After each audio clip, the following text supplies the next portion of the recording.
Hey there, my retro dolls. What up, Ouijas and beaches? So you guys have been requesting to look into the connection between Amberlynn and Wifey. I'll be real, it's been a minute since I watched Amberlynn content.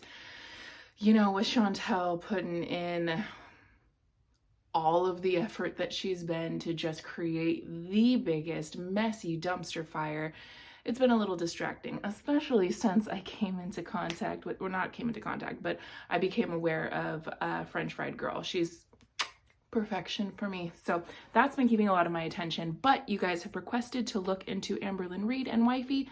So let's see what's going on there. Side note, I did a reading on them a while ago, like a month or more ago, on my TikTok, which you can find the link down below at JessieRetro Readings with a Z. Anyways, let's get in to see what's going on with Wifey and Amberlynn. So just like before, I'm going to be pulling 3 cards to start with. There's going to be one for Amberlynn, one for Wifey, and one for the energy in between. And then we'll build from there, and I'll walk you through what they mean and what's going on and all of that good stuff. So I'll get a card for Amberlynn. Dang! Why do a clump of cards keep coming out for Amberlynn? Whenever I pull for her, it's like a clump of cards come out for her. So honestly, let's get into it. Okay, this one's actually kind of interesting because I know there's been a lot of speculation, and Amber has said that she's no longer with Wifey, but she is with somebody else. And y'all, I think Amber was telling the truth. Yo, and as soon as I go to start this part, French Fried Girl's live, so I gotta hurry up and get to her live. Anyways, so this is what's showing up for Amberlynn, this is Wifey, and this is the energy in between. It's kind of funny because it's like done. They're like done.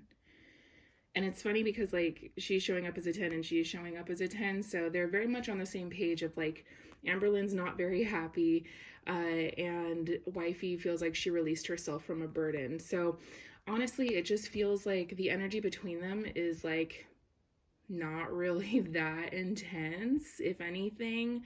Like there's still some type of financial connection, but not really even that much. Now let's get into these 3 cards for Amber. She has the King of Cups in reverse, the 3 of Wands in reverse, and the Hangman upright. So this is actually kind of interesting because, sorry, the lighting here. This one's actually kind of interesting because it really does feel like she's trying to present herself like I'm headed in a new direction, or it's like, how do I explain this?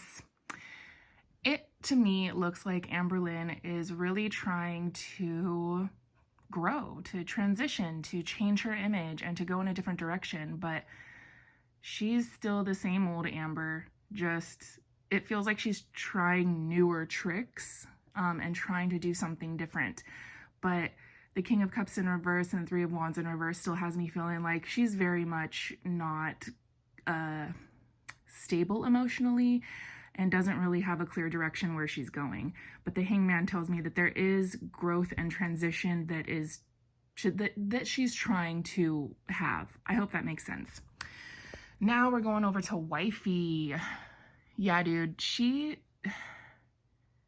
I kind of feel like their connection together did a little bit of a number on Wifey.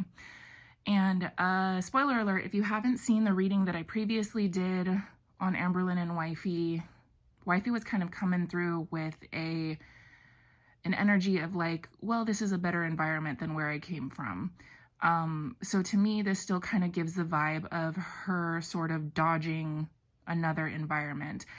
I feel like Wifey kind of bounces from, I don't know, relationship to relationship or connection to connection, because this is literally, it feels a lot of the same of like, oh, we broke up, I released myself from the burden, I got away from the negativity, I'm leaving behind the petty energy, I'm working on myself. But the reality is that it's kind of her energy. Like Amberlynn was just an example of many of the relationships that she has in her life, many of the relationships that Wifey has in her life or has had in her life. So again, I am really hoping this is making sense to you guys.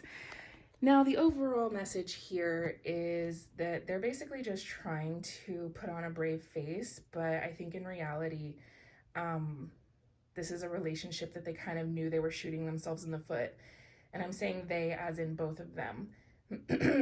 So I just feel like this is like they're both trying to put on a brave face and charge forward, but I really don't think that any real reflection has happened for either of them. This kind of just looks like, this to me feels like they're looking at each other saying, oh, they were the problem, as opposed to, why do I keep landing in the same situation? That's what this feels like, trying to put on a brave face, but no real growth or learning or communication or action is being taken in a grander scale. And the underlying energy here is the Nine of Pentacles, which is single lady energy. This is about having stability and strength within oneself as an individual.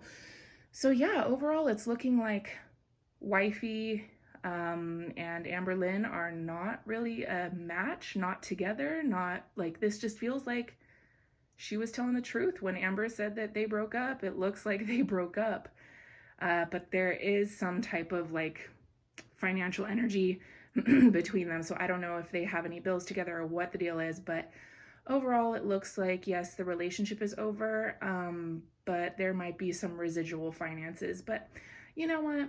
We know Amberlynn's pattern of being exes with somebody and it's still having some financial connection. And that's basically what I'm seeing here, is that, yeah, Amber and Wifey are not together as far as I can tell, romantically at least, but there is some type of financial connection still there. So that's what I'm seeing. If you guys have any questions about that, let me know in the comments. If you guys have any suggestions on who I should be reading on next, let me know in the comments. And also, I know I teased it on my community post, and I will be doing that, basically doing a reading to see what Amber and Chantel think of each other. So a very similar spread to this, but for Chantel and Amberlynn. So that's coming up. I hope you guys have a splendiferous holiday season with your chosen family or your blood family, and I'll see you on the next one. Love you guys, and remember, if they ain't paying your bills, pay them no mind. Check you later.